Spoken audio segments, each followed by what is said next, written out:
From the very beginning, I had learned that love was conditional, or at least that's how it felt. My parents, always quick to smile and praise, had a way of disappearing when the world demanded my presence.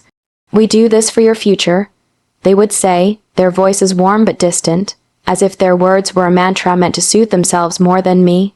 Birthdays passed without candles, holidays were reminders of absence, and yet I clung to the notion that I was loved because I had no other choice. I remember my 10th birthday vividly. A small stack of presents sat on the table, wrapped neatly, but no one came to celebrate. My friends had shown up for a fleeting moment, sensing the emptiness that hung over the house like fog, but my parents were nowhere to be found. They had important business matters, they claimed, though I later realized those matters were rarely about anyone but themselves. I blew out the candles alone, whispering a wish I couldn't even articulate to be seen, to be acknowledged, to be loved not for what I could achieve, but for who I was. That same year, I discovered the strange comfort of solitude. I began tinkering with computers in the corner of my room, teaching myself programming from old textbooks and online forums. While other kids played, I built small projects, sold websites, and experimented with ideas that seemed far beyond my age. My parents noticed my success superficially, "Good job," they'd say, but they never stayed long enough to understand the effort behind it. Every line of code I wrote, every challenge I overcame, was done in isolation. I learned to celebrate my victories alone because it seemed the world would not join me willingly. By the time I was 15, I had already started my first serious business, a small digital marketing firm that catered to local businesses. I would spend nights drafting proposals, designing websites, and negotiating deals, while my peers attended birthday parties, movie nights, or family dinners. It was exhausting, lonely, and exhilarating all at once. I didn't complain, though. I had learned early that resentment was a luxury I couldn't afford. Every sacrifice, I told myself, was an investment in a future where no one could ever tell me I wasn't enough. Yet, the seeds of doubt had already taken root. I began noticing the patterns. Every milestone I achieved, my parents had a way of framing it as a debt owed to them. A quiet accusation lingered in their smiles, in their rare words of praise.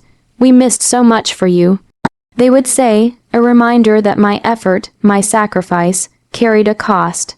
Not for me, but for them. I swallowed the bitter taste of injustice, burying it under ambition and determination. I couldn't afford anger yet. I needed to grow, to build, to become untouchable before I confronted the people who had demanded my childhood as collateral for their pride.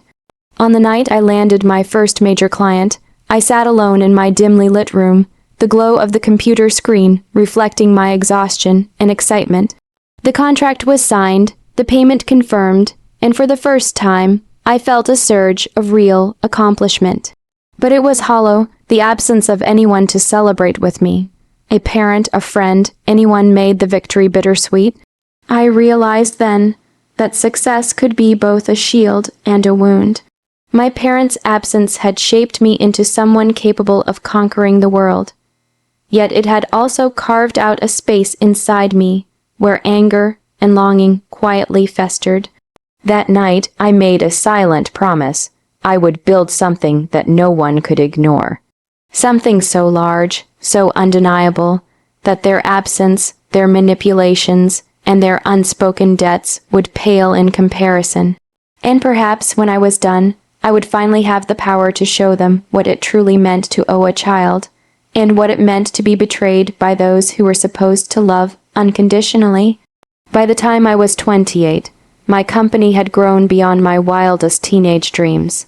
What started as a one-person venture in a cluttered bedroom had evolved into a $45 million empire, with clients spanning continents and a reputation built on precision, innovation, and relentless drive, and yet, every accolade, every achievement, carried a hollow weight.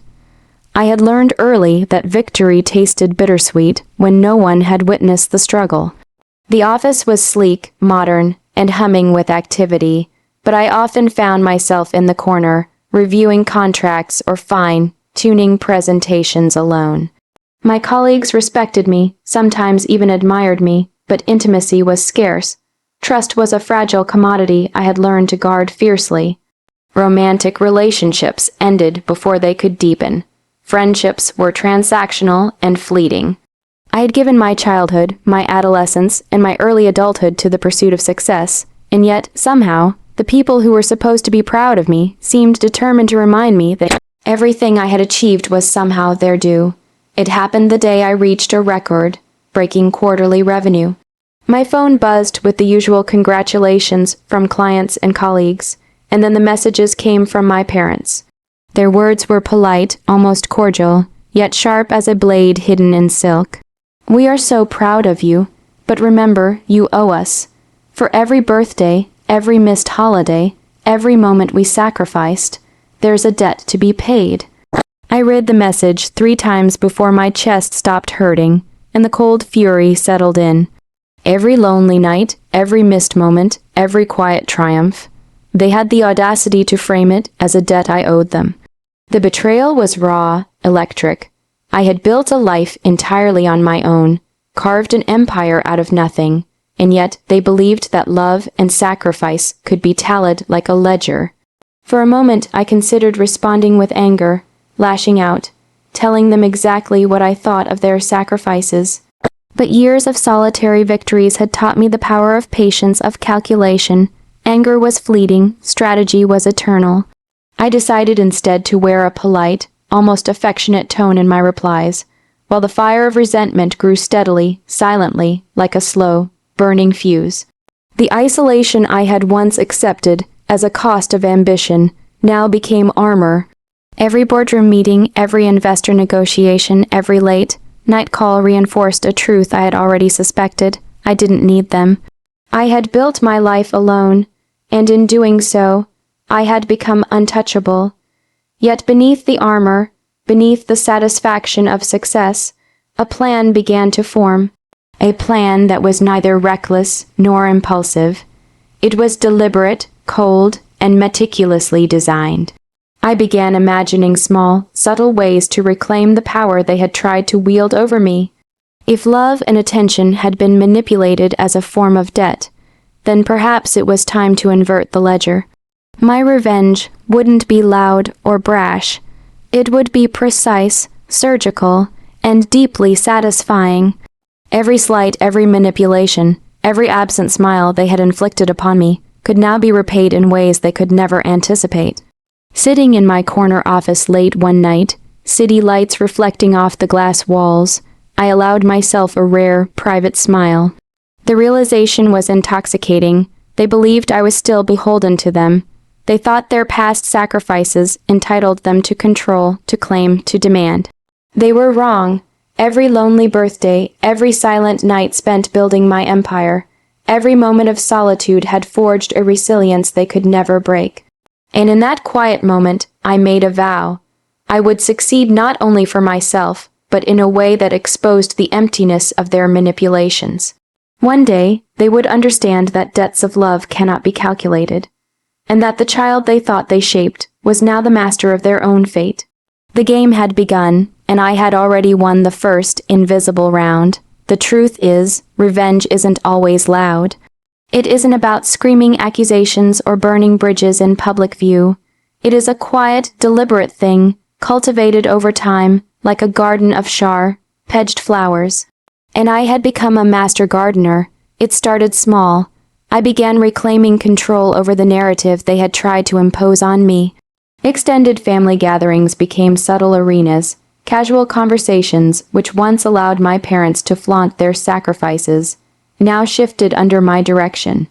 I would mention achievements as if they were mere footnotes in the story of my life, allowing the weight of my success to speak louder than their thinly veiled pride. The surprise and discomfort on their faces when relatives nodded and complimented me without their intervention was intoxicating. For the first time, I noticed their unease, and it thrilled me. I also began using my financial power carefully. A loan here, a favor there, small gestures that seemed generous on the surface, but carried unseen strings. It was never cruelty for its own sake.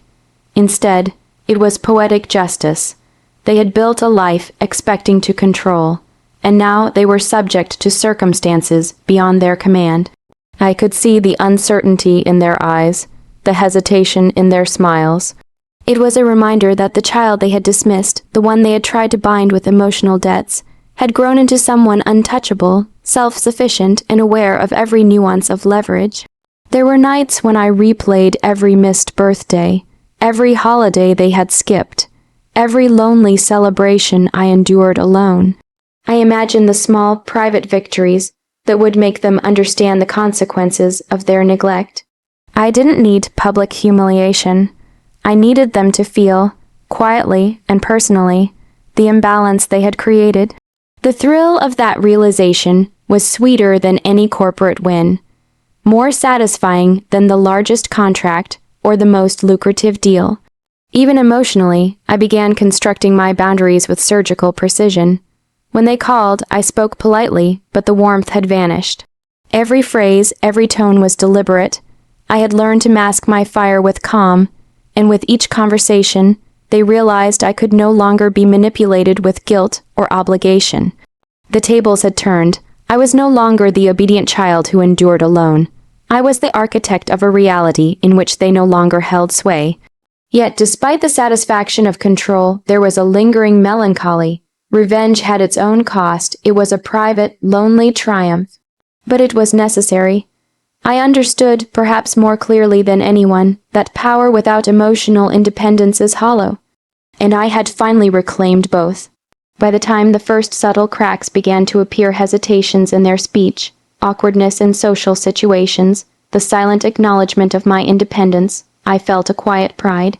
The journey had been long, 15 years of absence, of silent endurance, of building an empire alone. Now the power imbalance was shifting, and I could feel the subtle tremor of their realization.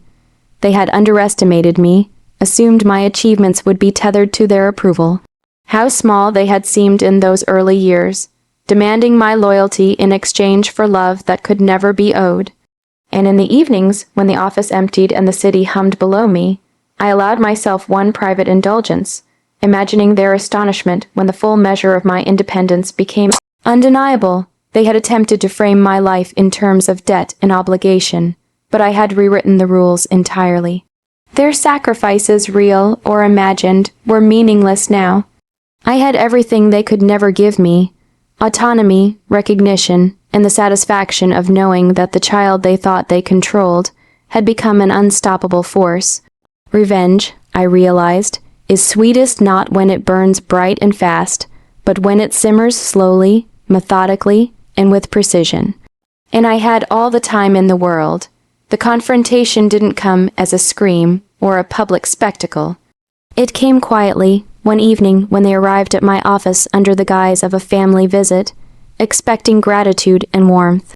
I greeted them politely, offering coffee and a smile that was carefully neutral. I had rehearsed this moment countless times, not in anger, but in clarity. I was no longer the child who felt obligated to forgive or explain. I was the architect of my own life, and they were about to learn, finally, what it truly meant to owe a child. They started with pleasantries, small talk that quickly shifted to their usual refrain. "We sacrificed so much for you. Do you understand that? 15 years of birthdays we missed. Moments we gave up, don't you owe us something?" Their voices trembled with a mix of expectation and entitlement, but I didn't flinch. I let them speak, letting the words hang in the air like smoke, waiting for their effect.